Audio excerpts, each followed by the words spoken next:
seems new. My shoes are new. If you want to have a look at them, they're good shoes. Newness is a good thing, but newness sort of wears off.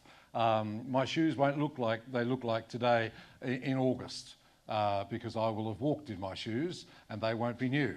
It's just like new things are new for a while and then they're not so new. That's why we have new car smell things to put in old cars. I don't know about you, I get much more joy out of my car when it smells good. The engine might be fallen to bits and everything else, but when it smells good, it seems to operate better. What a idiot I am. So today we're going to talk about that word new. We looked at it last week, and today we're going to look at a renewed life and how that looks like in our lives and in our families and in our church, in our community, in our work, in our school, whatever it might be. What is the new life that this God that we worship and read about and sing about and obsess about is bringing into our lives? I was talking to a guy the other day about dopamine. It's funny what you talk to, middle-aged men talk to each other about. We got onto dopamine, and he was talking about, dopamine and how he was getting ways in his diet to give him more dopamine. And I thought, well, that doesn't sound right. I don't think that's the way dopamine works. So I had a little investigation because I don't know too much about this, but what I found out about dopamine is actually a neurotransmitter. Or a method there. It's a kind of chemical messenger that our brain uses to communicate between nerve cells. I know you know that, but I didn't know it till Wednesday night. But it plays a major role, does dopamine, in our motivation, in our reward and pleasure responders, in learning and habit forming and information and focus and attention. And it's a really important part of the neurotransmitting function of our brain. But it's not usually just the pleasure chemical, as it's been called over the years and limited to be. Dopamine is actually an anticipation chemical in our brain. It's the thing that drives us towards something that we believe will be rewarding. There was some interesting research that I bored everybody with recently that I know about social media and the role of dopamine in it. Social media, the circle, you can kind of figure that out. But here's the research. Over the 25 years or so that social media has been around, they discovered when social media first was around, they did tests on people's dopamine responses to things, events in life. And dopamine in a person would spike at a particular event. If you jumped out of a plane or you got a hole in one at golf or whatever, the dopamine would spike, or the events of life would make your dopamine spike. And then social media came in, and about 15 years ago, they discovered that the recording of that said event was in fact the greatest spike between the two. There's the event itself, and the recording of that event spiked more than the event itself. You hear what I'm saying? And in the last 7 years, they did more research, and they discovered that it wasn't the event or the recording of the event that spiked dopamine levels higher than the others. The greatest spike in dopamine in people was not the event or the recording of the event, it was the sharing of the event. Now that sounds familiar to us, doesn't it, in our world? That people go to great lengths to not enjoy a moment, or even the recording of the moment, but the sharing of the moment. Now there's nothing bad with sharing good moments, that's a good thing, but this is kind of the circle or the effect that this stuff has on our brain chemistry. We get addicted not to pursuing real events, but recording and then ultimately sharing those events. And that's why we have a whole bunch of curation of life online that seems too good to be true. And there's a reason for that, because it is. Because not many people share their worst days, or their ordinary days, or their 7 out of 10 days, or their 5 out of 10 days, or their 1 out of 10 days. Life has a way, does it not, of squeezing us into its own mould. And the verses I want to share with you today in this renewed mind thing, or the renewal of our spirit, It comes from the book of Romans, and the first couple of verses of Romans, and these are words that probably you know, but may not. And the J.B. Phillips translation, which is more of a paraphrase of the New Testament, says this: "Don't let the world around you squeeze you into its own mould, but let God remould your minds from within, so that you may prove in practice that the plan of God for you is good, meets all his demands, and moves towards the goal of true maturity." What a great way to paraphrase this great verse. The world whispers to us, look like this, buy that, chase this, measure up to this standard, this system. But the Apostle Paul in Romans 12 says quite a dangerous thing. He says, stop all that. Don't let the world around you squeeze you into its old and its own mould.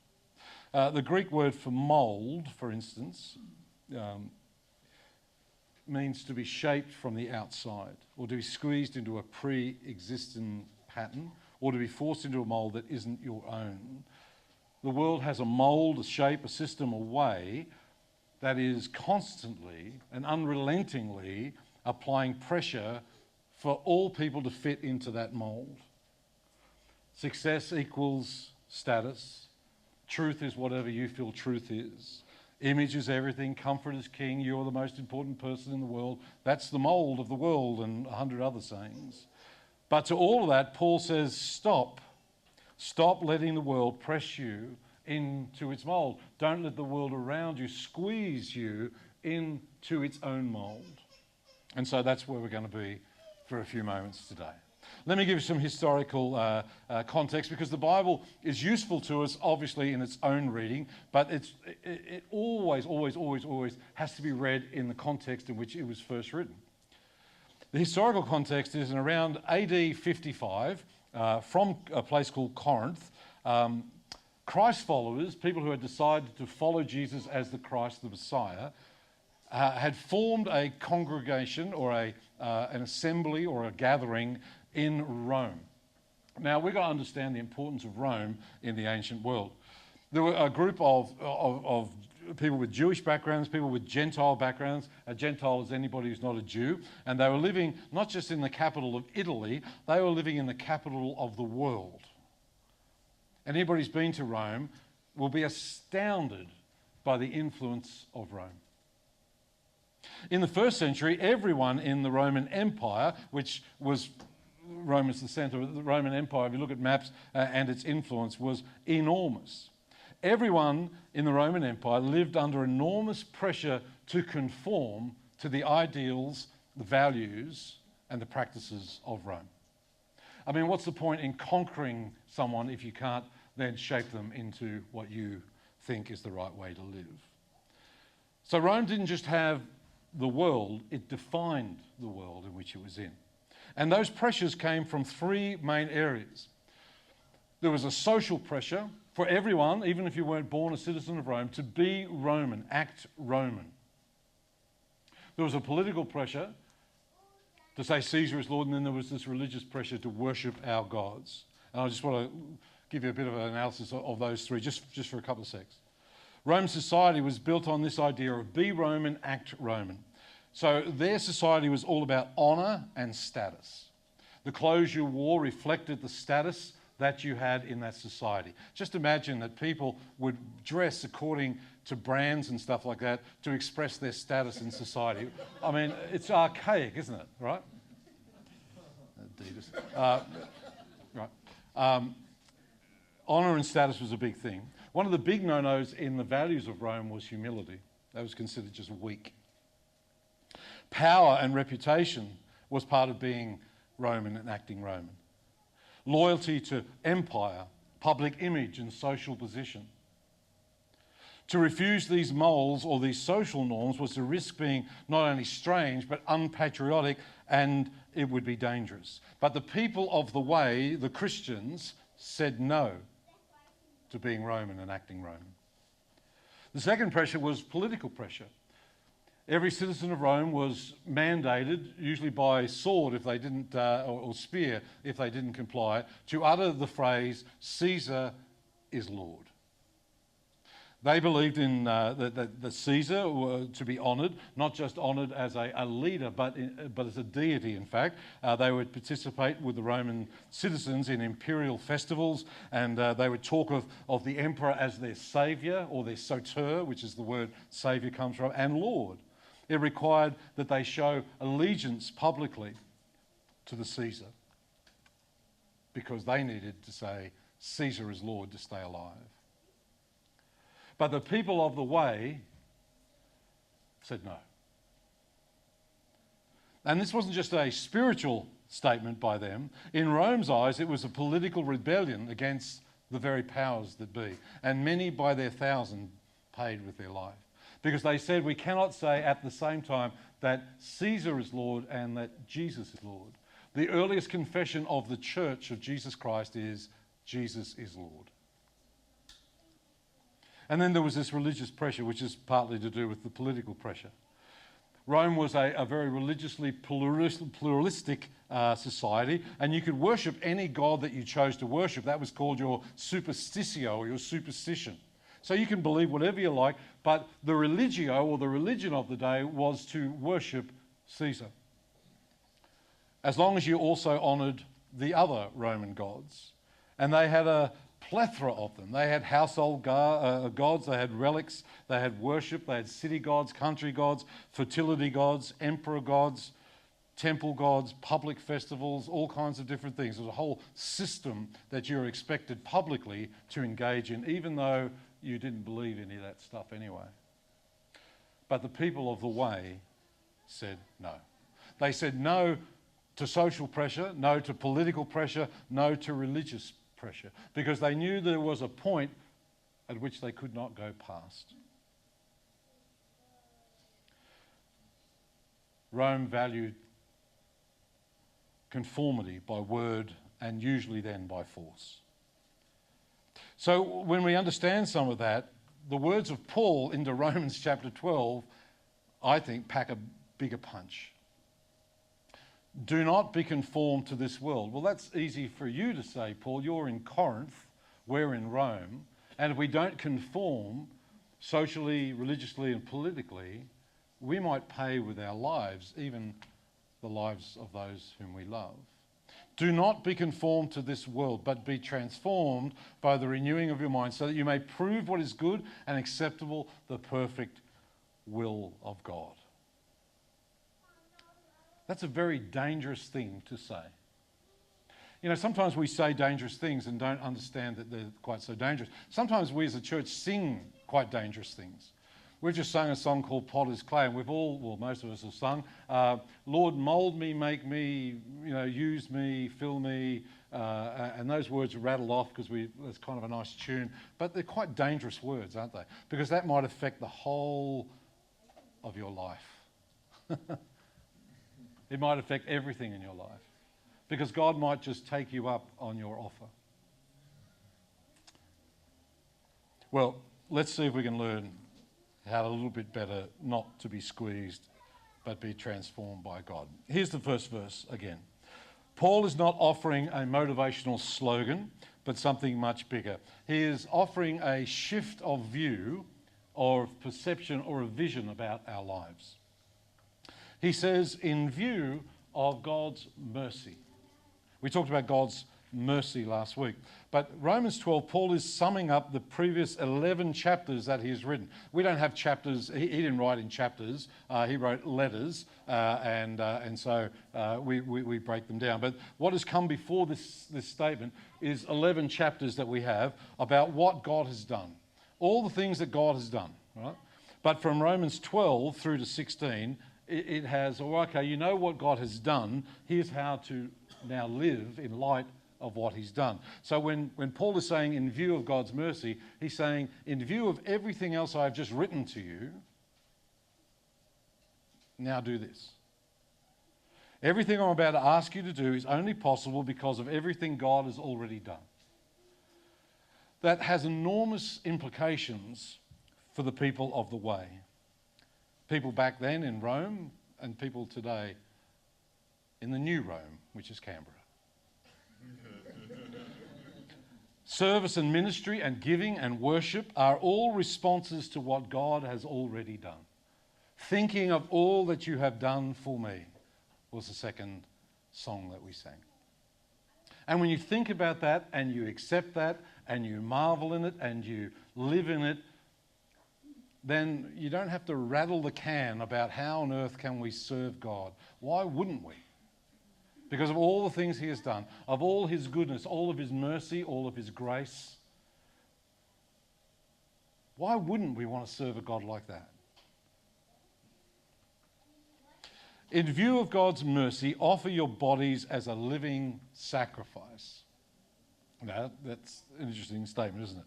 Both Jews and Gentiles in Rome, the original readers of this letter, knew the word sacrifice meant that an animal on some altar would be killed and offered to a deity or to a god.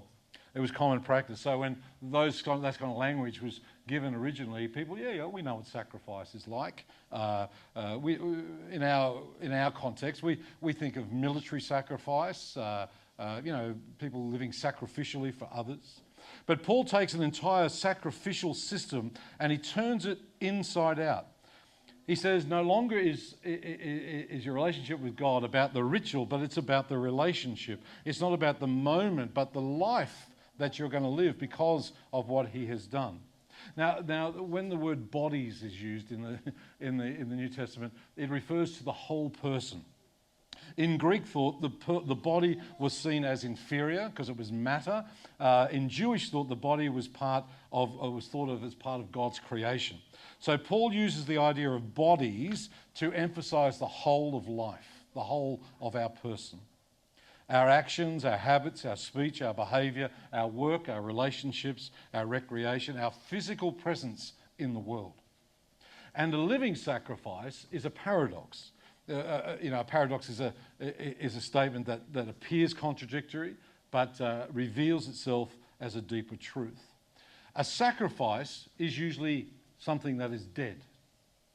But Paul says for the people of the way, the Christians, that their lives should be like a living sacrifice. Offer your bodies as a living sacrifice. So we live sacrificially to respond to the grace that has already been shown to us. It's not a means to access God's favour and grace, but it's a response to God's favour and grace. It's not a one-time offering, it's a life that is lived for and in God with the whole of our lives. I don't know how many of you have taught your kids to drive and received the appropriate counselling after that. I've had 4 kids and I've been there involved in the learning part of them learning to drive, and each one when they got their first little car, which I think I partly owned, it came as quite a surprise to them that when the petrol gauge went to empty, that you had to put stuff in it to drive some more, and we did that thing. And not trying to be mean to them, but that's the way that you learn, isn't it? That you drive into a place and you fuel up again and you have more miles or kilometres to drive. You don't fill your car up once and expect it to live and to go forever, no matter what it is. Even the plug-ins and hybrids don't do that. We're always trying to figure out, can we get from here to here without refuelling? Refueling's part of that process. And we've got to look at that in our spiritual lives, that refueling and renewing is part of the process. And the reason is that most of us leak. We leak spiritually. In other words, we fill up with the things of God. You could leave this place full of the praise and worship of God, and on your drive home, depending on who's in your car, you can just leak. That sounds a bit off, doesn't it? Anyway, right. Do not conform to the pattern of this world, right? But Paul doesn't leave us there. In view of God's mercy, offer your bodies as a living sacrifice, holy and pleasing God. This is true and proper worship. Do not conform to the pattern of this world. Now, there's a pattern to this world. The stuff that comes on your phone and your computer is built around algorithms about what you're interested in, what you've seen before, and all that kind of stuff. But if we let that stuff mould us into the values that we hold, we will be all the poorer for it. And the evidence is all around us in our society. I think you would agree. Great preacher from the past, a guy called John Chrysostom. He was considered the prince of preachers.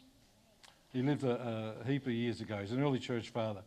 And he preached largely about the denunciation of the abuse of authority, both inside the church and in politics. And he gave some sermons about that, which are really helpful. But he said this once. He said, "Let the eye look on nothing evil, and the tongue speak nothing filthy, and the hand do nothing lawless. This is to offer a living sacrifice." So this is not some passive thing that we think, well, I'll offer myself. There are steps to be made in this. There are things to add to our lives, but there are also things to subtract from our lives as well. So Paul doesn't leave us, or the author doesn't leave us in a vacuum. He says, do all of this, but then be transformed or renewed by the renewing of your mind. Interesting to me that he does not say, be transformed by the renewing of your heart or your emotions. He says, be renewed by the renewing of your mind. Now, think about that for a minute. The word is used here is metamorpho, which obviously the word metamorphos comes from. It's the same word that is used to describe Jesus in the event of the Transfiguration, for those who have read that in Matthew 17.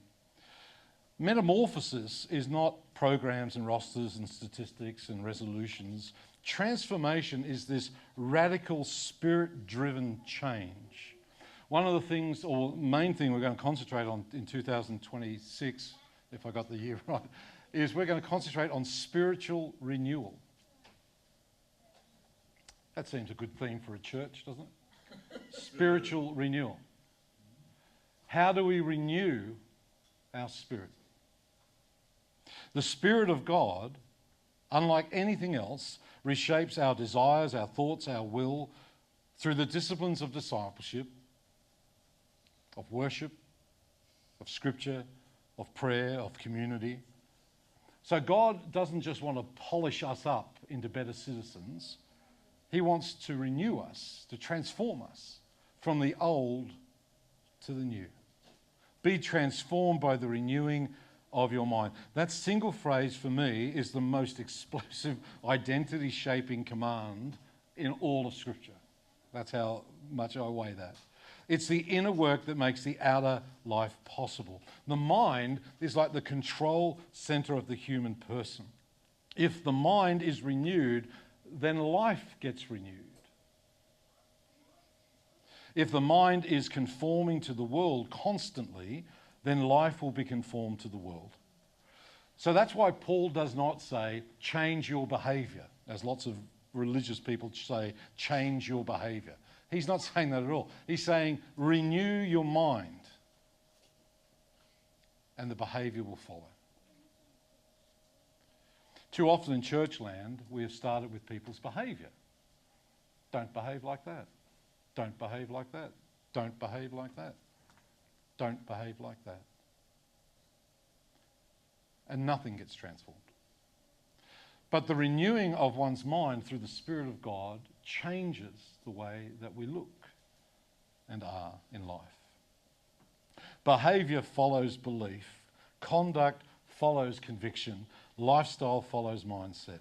And the result is quite startling.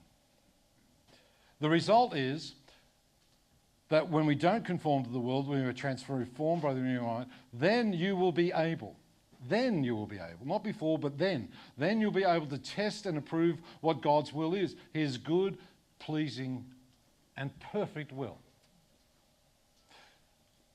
We changed that verse upside down, don't we? We put the second half verse first and the first half second. We say, God, what is your will and then I'll try and change my mind about how to understand it and do your will. Well, it's the other way around. The renewing of your mind leads to discovering God's will, not the other way around. So if you're doing it the other way around, as I did for too many years, you'll just be frustrated. It's a bit like trying to teach a pig to sing. It just frustrates you and annoys the pig, you know. What a stupid saying that is.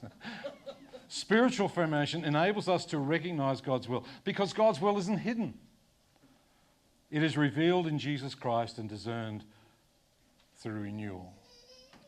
Let me give you some marching steps or next steps, because it's not much good to us if we just go, yeah, righto, that finished before 11, let's get out of here, right? Next steps. First step, make the offer. Now, you've already done that in song today if you sang our third song.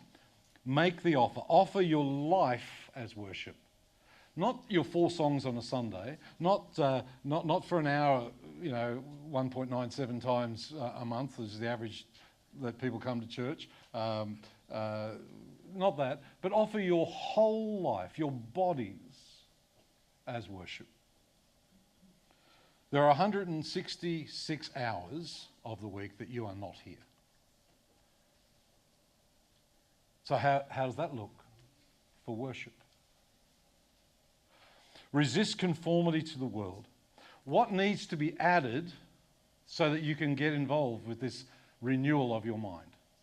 What group do you need to add to your life? What person do you need to add to your life?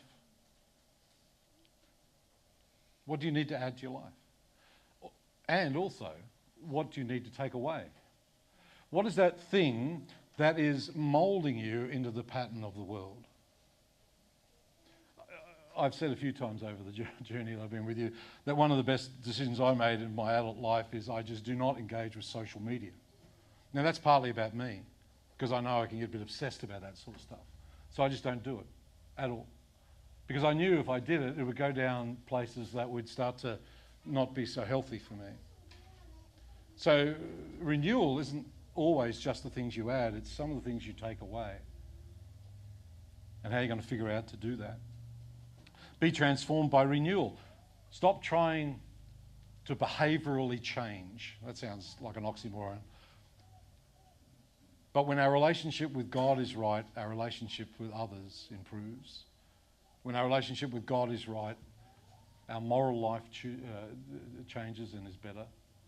When we are more accountable before God and others, there is a sense in which we are more honest and more in tune with the Spirit. And lastly, walk in God's good and pleasing and perfect will. His will is not just information. His will is so that we might live a better life. And who doesn't want to live a better life? A fuller life, a more joyful life, a more peaceful life, a more purposeful life. We all want that. So that's partly what it means to be a living sacrifice, to have a renewed mind.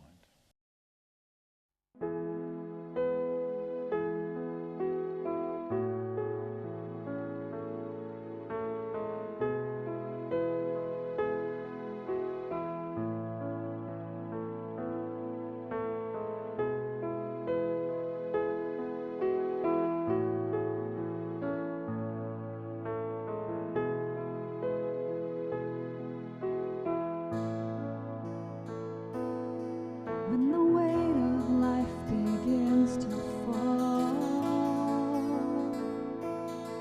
in the name of Jesus I will call. I know my God is in control, and His purpose is unshakable.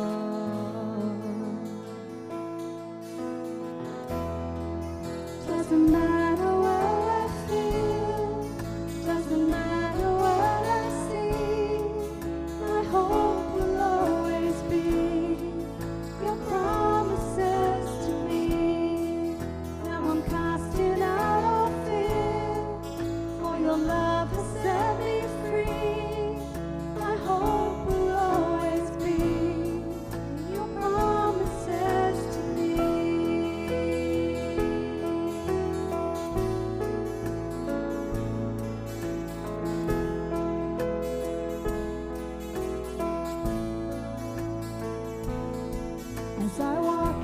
into the days to come.